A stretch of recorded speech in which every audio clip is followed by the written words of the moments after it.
সবচেয়ে বেশি পরীক্ষা করা হয়েছে নবীদেরকে, তারপর নেককারদেরকে, তারপর আল্লাহর নবীর হাদিসের মাধ্যমে বোঝা গেল যার নেক আমল বেশি বাজান তার পরীক্ষা তত বেশি, তার পরীক্ষা তত কঠিন এবং জটিল হয়। যার নেক আমল নাই, যার ভিতরে ঈমান নাই, তার কোনো বাজান পরীক্ষা নাই। পয়গম্বর ইব্রাহিম আলাইহিস সালাতু ওয়াস সালামকে আল্লাহ পাক রব্বুল আলামিন অনেক পরীক্ষা করছেন।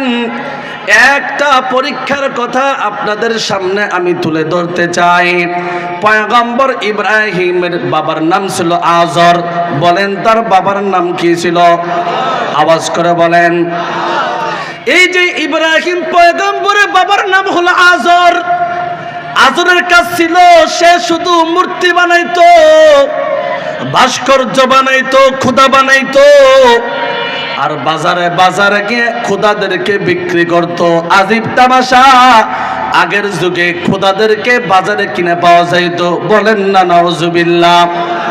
ওই সময় নিয়ম ছিল যখন পূজার সময় হয়তো সমস্ত কাফের বেঈমান মুশরিকরা মন্দিরের বাইরে, গির্জার বাইরেও একটা মেলা জমাইতো। ওই মেলার ভিতরে যত আকাম কুকাম বাজান সব কিছু করত, মদ পান করত, জিনা করত, ব্যভিচারী করত, সব কিছু করত। তাদের একটা বিশ্বাস ছিল আকাম কুকাম করার পরে মূর্তির সামনে যদি রাম রাম করি, এই মূর্তিগুলো আমাদের পিছনের গুনার জিম্মাদারি তারা নেবে। বলেন না নাউজুবিল্লাহ। পূজার সময় হয়ে গেল, বিশাল বড় একটা মেলা জমাইছে।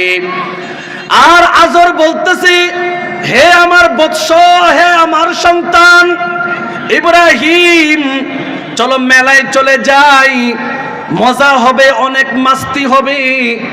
কিন্তু পয়গম্বর ইব্রাহিম তো তিনি নবী, তিনি মাসুম, তিনি তো গুনাহ করতে পারেন না বাজান, মেলায় যেতে পারেন না। আওয়াজ করে বলেন ঠিক কিনা? পয়গম্বর ইব্রাহিম কৌশল খাটায়া জবাব দিলেন, আনা সাকিম, আমি মনের দিক দিয়ে অসুস্থ, মেলায় যেতে পারবো না। বাবা আজর চলে গেল। এইদিকে পয়গম্বর ইব্রাহিম লম্বা একটা কোদাল হাতে নিয়ে মূর্তির ঘরের ভিতরে ঢুকলেন। ঢুকে দেখলেন ৩৬০টা মূর্তি সুন্দর করে সাজায় রাখছে, নাম্বার দিছে, মেজো খুদা, সেজো খুদা, বড় খুদা, ১ ২ ৩ এইভাবে সিরিয়াল নাম্বার দিয়েছেন। ইব্রাহিম পয়গম্বর কুড়াল দিয়ে ছোট খুদা থেকে বাইরে শুরু করছেন, মারতে মারতে, ভাঙতে ভাঙতে বড় মূর্তির সামনে গেছেন। পিছনে তাকায় দেখেন কোন খুদার পা নাই, কোন খুদার চোখ নাই, কোন খুদার আবার কান নাই, কোন খুদার দেহ থেকে গর্দান আলাদা হয়ে গেছে।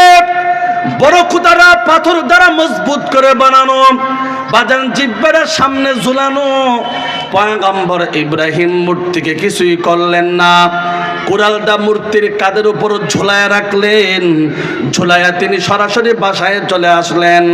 কাফের বেঈমান মুশরিকদের মেলা শেষ হয়ে গেল। ঘরের ভিতরে ঢুকছে, দুইকে দেখে আহারে হাই হাই, আমাদের খোদাদের এমন অবস্থা কেন? কোন খোদার পা নাই, কোন খোদার চোখ নাই, কোন খোদার নাক নাই, কোন খোদার আবার গর্দান নাই। বলতে শুরু করলো কে করছে? কিছু মানুষ বলল আল্লাহ বলে তাদের কথা। কালু সামি'না ফাতান ইয়াযকুরুকুম ইকালু লাহু ইব্রাহিম। আল্লাহু আকবার বলেন। তারা বলতে লাগলো আমরা শুনেছি ইব্রাহিম নামে একজন যুবক আছে, সে আমাদের খোদাদের সমালোচনা করত, সে এই কাজ করছে। সবাই মিলে বিচার দায়ের করলো নমরুদের কাছে। বলেন কার কাছে বিচার? আর জোরে বলেন। নমরুদের নাম আপনারা শুনছেন? নমরুদের কাছে বিচার দিলে বিচার সুস্থ হব না অসুস্থ হব? আর জোরে কয় না দি? 16 বছরের বিচার সুস্থ হয় না অসুস্থ হয়েছে? বাংলাদেশে বিগত 16 বছরের বিচার সুস্থ হয়েছে নাকি অসুস্থ হয়েছে? নমরুদের কাছে বিচার দিলে, যারা নমরুদের সন্তান, নমরুদের চালাচামুন্ডা, নমরুদের উত্তরসূরি, বলি, নমরুদের কাছে বিচার দিলে তো বিচার সুস্থ হবে না, ঠিক কিনা বলেন? নমরুদের আপনার কি দেখছেন? নমরুদে নিজেকে খোদা দাবি করছিল, আসমানের দিকে তীর মারছে, আল্লাহর মারে লাবো, বুঝেননি? আল্লাহ তীর ধরে একটু রং লাগাই দিয়েছে ফেরেস্তা দিয়া, তীর নিচে এসে আর নমরুদে মনে করছে আল্লাহরে মারে লাইছি। বলেন না নাউজুবিল্লাহ। এত বড় জালেম ছিল। বর্তমানে সবচেয়ে বড় জালেমের নাম হলো নেতানিয়াহু, ঠিক কিনা? এরপরে তার উপদেষ্টা হলো ডোনাল্ড ট্রাম্প। এরপরে আমরা দাদা গুজরাটের কসাই মোদি। 5 নম্বর কোনটা? যেটা আঙ্গ দেশটায় পালাই গেছে। কথা বলেন ঠিক হবে ঠিক? এরা হলো পৃথিবীর ইতিহাসের সর্বশ্রেষ্ঠ জালেমদের নাম। এরা হলো সিরিয়াল। এরা পৃথিবীর ইতিহাসে পৃথিবীতে অশান্তি সৃষ্টি করতে চায়। এরা জেনজিদের রক্ত খেতে পান করতে চায়, কিন্তু তাদের রক্তের পিপাসা মিটে না। কথা বলেন ঠিক কিনা? এই যে নেতানিয়াহুর ফিলিস্তিনের রক্ত পান করছে, রক্তের পিপাসা মিটে না। এরপরে আমেরিকার ইরাকে রক্ত খাইছে, আফগানিস্তানে খাইছে, সিরিয়া, এরপরে চেচনিয়া, বসনিয়া, কত রক্ত পান করলো, আমেরিকার রক্তের পিপাসা মিটে না। এখন আবার ধরছে ইরানের। কথা বলেন ঠিক কিনা? কয়দিন আগে কত বড় জালেম আরেকটা রাষ্ট্রের প্রধানমন্ত্রী তুলে লয়ে গেছে গা। কথা বলেন ঠিক কিনা? এরা কি চাই জানেন? এরা চাই পৃথিবীতে যত মুসলমান আছে একত্ববাদে বিশ্বাসী, তাওহীদে যারা বিশ্বাস করে, তাদের গলায় গোলামির জিঞ্জির পড়াইতে চাই। কথা বলেন ঠিক কিনা? ফলে মধ্যপ্রাচ্যের সৌদি আরব থেকে নিয়ে দুবাই বলেন, ইউনাইটেড আরব আমিরাত বলেন, সমস্ত মুসলিম রাষ্ট্রগুলো যখন গোলামের জিঞ্জির পড়েছে, ওই সময় ইরানের আয়াতুল্লাহ খামেনি হুঙ্কার দিয়েছে, ইরানের উপর আঘাত হানলে ট্রাম্প আমেরিকায় খান খান হয়ে যাবে। কথা বলো ঠিক তবে ঠিক? মুসলমান, আজ মুসলমানদের অবস্থা অত্যন্ত নাজুক। শুধু গোলামি করার কারণে, নতুবা মধ্যপ্রাচ্যের সমস্ত শাসক যদি একসাথে বসে গোল টেবিলে বসে সিদ্ধান্ত গ্রহণ করে, মধ্যপ্রাচ্য থেকে ইউরোপ কান্ট্রিগুলোতে 1 ছটাক তেল যাবে না, কয়লা সরবরাহ হবে না, গ্যাস যাবে না, পরের দিন সমস্ত ইউরোপ ইউনিয়ন ভিক্ষার থলি নিয়ে মাঠে নামবে। কথা বলো ঠিক না বেটি? কিন্তু গোলামির জিঞ্জির পড়ছে, দাদা বাবুদেরকে এই কথা বলতে পারে না। এজন্য আমি বলি, আজ মুসলমানদের অবস্থা অত্যন্ত নাজুক। কথা বলেন ঠিক না বেঠিক? আজ মুসলমানদের অবস্থা অত্যন্ত নাজুক। কেবল মুসলমানরাই হচ্ছে কাফের বেঈমান মুশরিকদের আক্রমণের একমাত্র লক্ষ্য বস্তু। আজ কাউকে ব্যাখ্যা করে বুঝানোর অবকাশ রাখে না। আসমানের নিচে, জমিনের উপরে, পৃথিবী নামক এক গ্রহের কোথাও যদি কোন লাশের স্তূপ পাওয়া যায়, কোন বিধ্বস্ত ঘর বাড়ি, বিরান জনপদের সন্ধান পাওয়া যায়, খোঁজ নিয়ে তালাশ নিয়ে দেখবেন এই হতভাগা মুসলমানদের লাশ। কথা বলেন ঠিক না বেঠিক?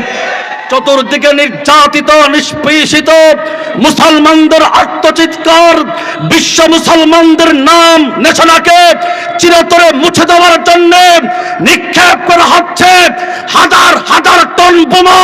বিস্ফোরিত ভারতের গন্ধে এ পৃথিবী আজ এক মৃত্যুপুরীতে পরিণত হয়েছে। কথা বলেন ঠিক তবে ঠিক?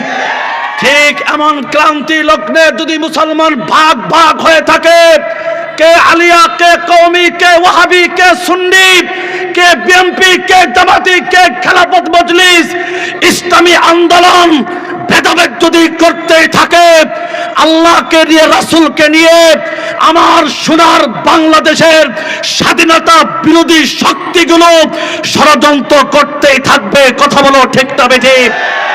আর যদি সমস্ত দল বল নির্বিশেষে দেশের স্বাধীনতা প্রশ্নে, আল্লাহকে নিয়ে, রাসূলের ব্যাপারে সবাই যদি এক প্ল্যাটফর্মে আসে, পরিষ্কার বক্তব্য হলো আমেরিকার হোয়াইট হাউসে কালেমার পতাকা উড়বে, রাশিয়ার মস্কো মুসলমান দখল করবে, দিল্লির লাল কেল্লা মুসলমান শাসন করবে, গুজরাটের কসাই মুদির সেভেন সিস্টার ভেঙ্গে কান কান হয়ে যাবে। খোদার কসম, গোটা পৃথিবীর রাজ শক্তি মুসলমানের পায়ে সেজদায় লুটিয়ে পড়তে বাধ্য হবে। ঠিক কি না বলো?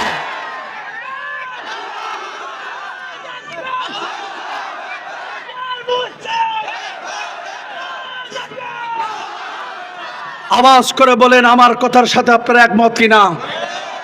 শুধুমাত্র মুসলমানদের ঐক্যবদ্ধ এক প্ল্যাটফর্মের দরকার, কথা বলেন ঠিক না ঠিক? মুহতারাম হাজিরিন, বলতেছিলাম নমরুদের কাছে বিচার দিছে ইব্রাহিম পয়গম্বরের নামে। বিচার তো দায়ের হয়েছে, মামলা। কাফের বেঈমান মুশরিক সব একত্রিত হয়েছে ইব্রাহিম আলাইহিস সালাতু ওয়াস সালামকে জিজ্ঞাসা করে, ক্বালু আনতা ফাআলতা হাযা বিআলিয়াতিনা ইয়া ইব্রাহিম। আল্লাহু আকবার বলেন। তারা বলে, হে ইব্রাহিম, তুমি কি আমাদের খোদার সাথে এমন ব্যবহার তুমি করছনি? পয়গম্বর ইব্রাহিম কৌশল খাটায় জবাব দেয়, ক্বালা বাল ফাআলা কাবীরুকুম হাযা ফাসআলুহুম ইন কানু ইয়ানতিকুন।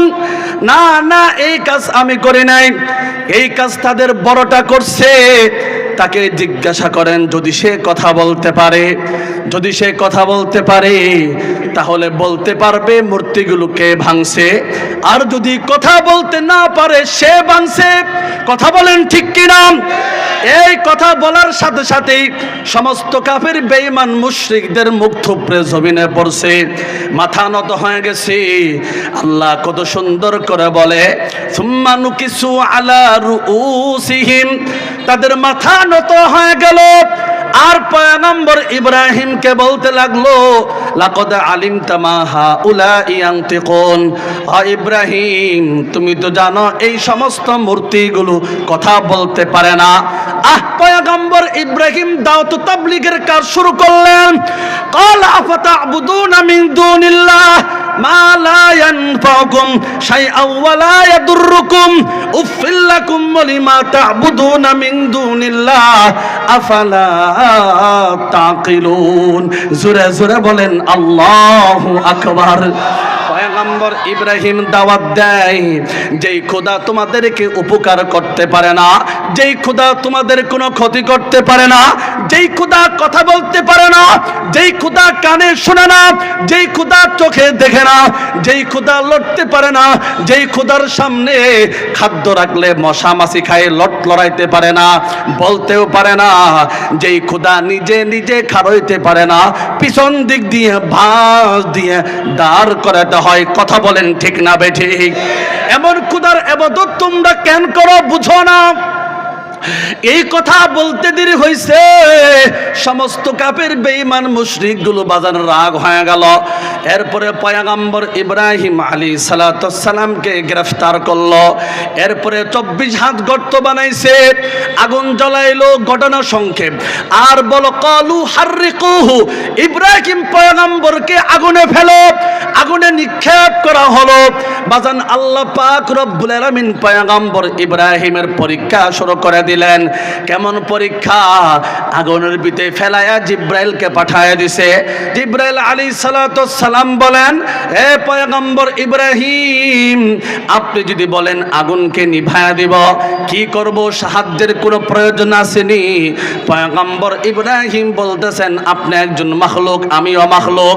আগুনে যে আমি পড়ছি আল্লাহ দেখতেছেন। আল্লাহর সাহায্য যদি সরাসরি না করে, ডাইরেক্ট সাহায্য যদি কোনো না করে, ইনডাইরেক্ট সাহায্যের আমার কোনো প্রয়োজন নাই। বাস আল্লাহর কাছে খুব পছন্দ হয়ে গেল। ইব্রাহিম পয়গম্বরের কাছে উপর এত রাজি হয়ে গেলেন, এত খুশি হয়ে গেলেন। আল্লাহ পাক রব্বুল আলামিন আগুনকে মায়ার ডাক দিয়ে বলে, কুল্লা ইয়া নারু কুনি বারদাও ওয়া সালামান আলা ইব্রাহিম। জোরে জোরে বলেন আল্লাহু আকবার। আল্লাহ আগুনকে ডাক দিয়ে বলে, আগুন নাতিশীতোষ্ণ হয়ে যা, না শীত না গরম, এত গরম হবে না, আমার বন্ধুর বড় কষ্ট লাগবে, আবার এত ঠান্ডা হবে না, আমার বন্ধুর ঠান্ডা লাগবে। আগুনের ভিতরে আল্লাহ পাক রব্বুল আলামিন পয়গম্বর ইব্রাহিমকে 7 দিন রাখলেন। 7 দিন পর কাফের বেঈমান মুশরিকরা অগ্নিকুণ্ড ঘেরাও করে ধরছে, ছাই নিবে, কিন্তু আল্লাহ পাক রব্বুল আলামিন সমস্ত কাফের বেঈমান মুশরিকদের সামনে ইব্রাহিম পয়গম্বরকে আগুন থেকে বের করে। কেমন সুন্দর আগুনে যাওয়া